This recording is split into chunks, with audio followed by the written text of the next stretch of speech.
You're the sunflower.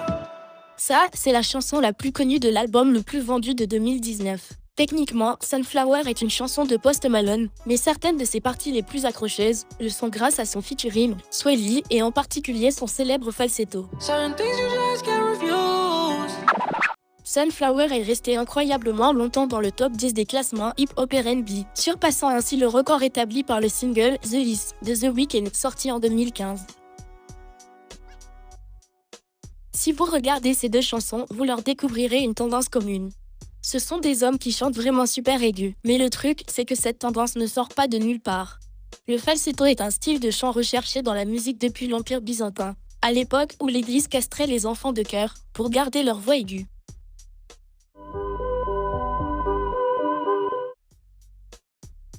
Même si la castration a heureusement pris fin dans les années 1800, le falsetto est toujours un pilier de la musique actuelle.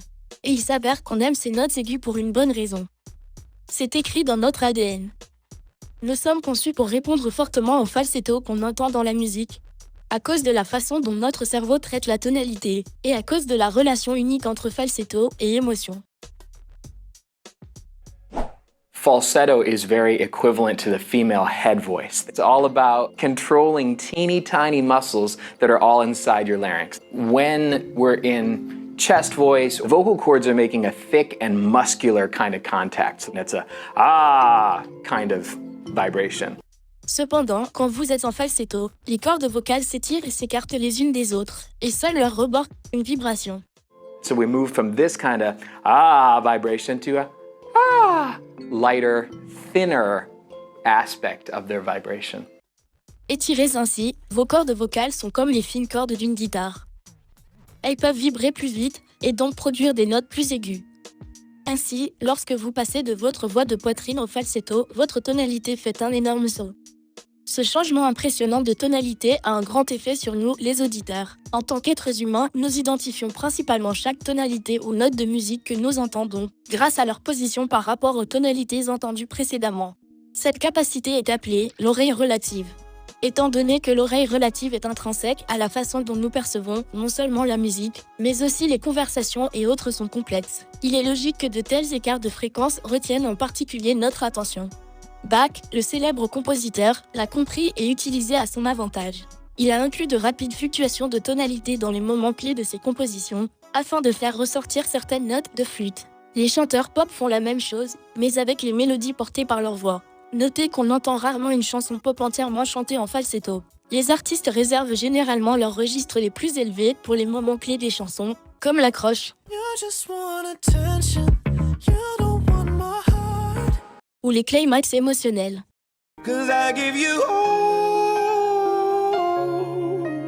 of me. Dans ce morceau et dans bien d'autres. 'Cause I've been thinking about forever. Le falsetto est utilisé pour mettre en lumière un moment ou un couplet en particulier. Pour un gros dire à l'auditeur, ce moment est important. Ça fonctionne en partie grâce à une petite poussée d'adrénaline chez l'auditeur. Selon le psychologue cognitiviste de la musique, David Huron, quand vous entendez un chant fort et aigu, votre cerveau libère des hormones excitatrices, qui augmentent votre état d'excitation et vous rendent plus attentif. Le falsetto attire donc votre attention, mais ce n'est pas la seule raison de son effet sur vous. Il attise également vos émotions. En vous rappelant vos moments les plus émotifs, autrement dit, quand vous pleurez à chaudes larmes. Lorsque vous pleurez, votre voix a tendance à se transformer en une sorte de falsetto instable. Cette même association se retrouve dans la musique.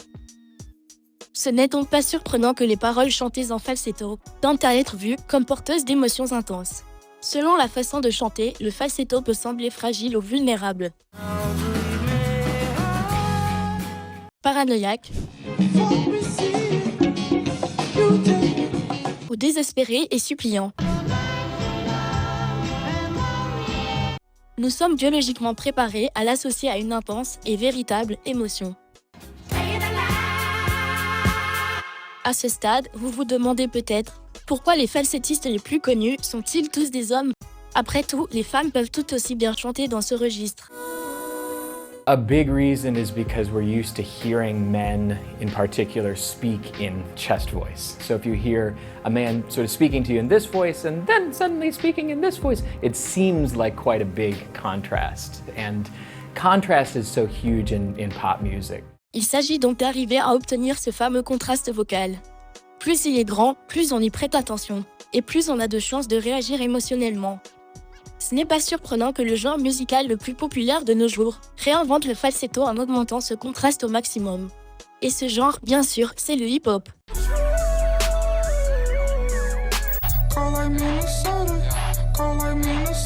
When you've got lyrics and rap going on that are feeling really tough and really grounded, and then you have a chorus that's really airy and light and sweet, it's again that wonderful contrast. La prévalence des falsettos tout légers dans les chansons en opposition au rap plus dur montre à quel point ce style vocal est polyvalent. Il est impossible de prédire comment le falsetto sera utilisé dans la décennie à venir de la musique pop, mais une chose est sûre, il n'est pas près de disparaître.